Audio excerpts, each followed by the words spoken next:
was on my way home, and I stopped just because I do this job, or I dropped somebody off. It was a few hours away, and on the way back, I got lunch, and I saw this zoo. Just check this zoo out, and I went to the zoo, this little shitty zoo in like somewhere in, I think it was in Massachusetts, and there was this polar bear in this tiny little enclosure just going in circles, going in circles, tiny little enclosure, and I was like, what is, why is this okay? What is, what, what is this? It's not a life. It's terrible. It's terrible. We this current there's another project we've been working on for time. Jim Crazy. We've been spending more time in over 10 years, which loosely covers the exotic animal wildlife trade, international wildlife trade. Through that interest, we had this incredible opportunity to explore all of these, moral truths about American zoos. For us, one thing that was deeply fascinating is there's something like 242 accredited zoos in this country. 750 million people visit zoos annually, which is more than the 5 major sporting events combined. Wow. The way in which zoos function, there's like the 80-20 rule. There's 5 or 10 that contribute the majority of the income that cover most of them. And they run like entertainment conferences, like amusement parks. Very little money goes back to conservation. Now, there's a lot of zoos that are doing great stuff. And I think the things that we're learning about is the educational value of zoos for kids is no longer as what they great things they do, but there's nothing proven around zoos are educational. Well, what really rocked was film Blackfish. And they suddenly went, wait a minute, like us? And they started putting into effect all these kind of new programs for animal welfare, and particularly for bears, like you just mentioned. And they have a new word called enrichment, which means that you give a bear something to do, so it doesn't do what you put their food in ice, they have to work to get it out.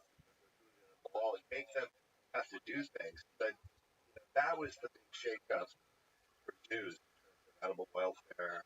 And now, it's still evolving. They're scared when they see Tiger King and even Crazy. But Chuck's daughters, grandkids, because that's equal. You think so? Yeah. I mean, well, they live a long time. And Maybe not granddaughters. But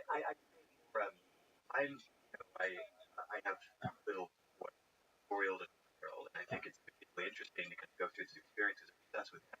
You're kind of educating them on these kind of moral issues surrounding animals, anthropomorphic characters that are created to describe feelings they feel, and relate with them over the bridge to humanity. And we, as you have fundamental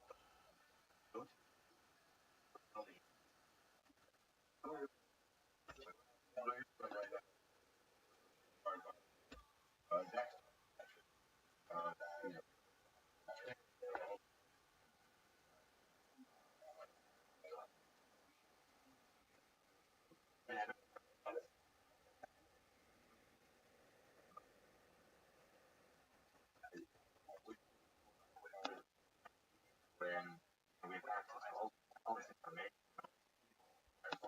large work in conservation. All of this really, I just love the idea. I think,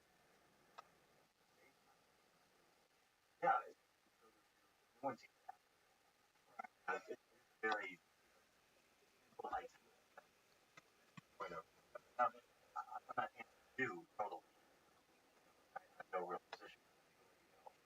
That's that. I'm asking the question. Better. Yeah, I mean, for sure there should be a size requirement. You have to have a certain amount of acres for each individual species, so that they don't, like we're talking about the chimpanzees that they always do, they bite each other's fingers off and all that. They need space, they need activities, and ideally what we should do is emulate their wild existence.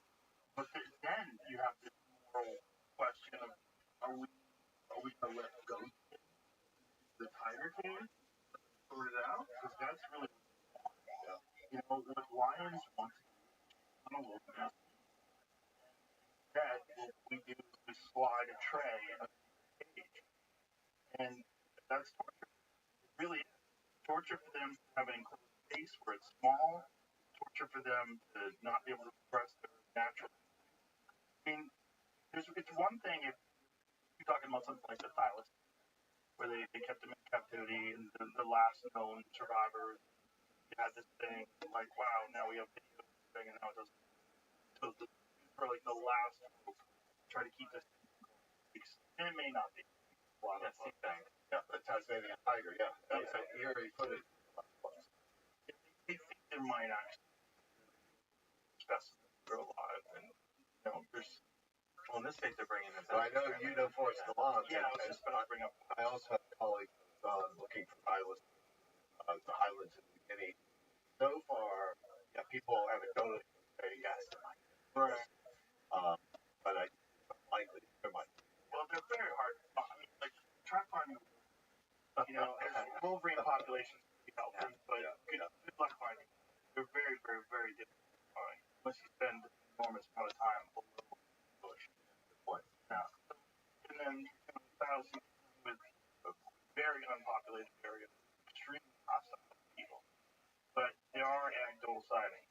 Hopefully that they know this, and I would love for Forrest, the guy who finds it, spend so much time looking for it. But other than a dying species, I can't see a good argument for keeping it. It used to be that a zoo existed before there was videos, right? So if you wanted to find out about a lion, the only way a child could see a lion was to go to the zoo and go, oh my God, that's a lion. Look at that. Look at that lion. Oh, and it is educational. But at what cost? And are there better resources now? And I think video is a much better resource. Much better to see lions in the wild. No, I mean, of course, zoos were originally created. It was like good civic planning 150, 200 years ago. Have a park, do a library with the building. Right. So they were really just built as, good city needs to have food, and they weren't really designed to have anything to do with conservation or anything to do with animal welfare. But yeah, today, like you mentioned, or Texas, there are species that have either gone and one where they aren't wild. Offer some hope of animals with all the shark colonies, genetically,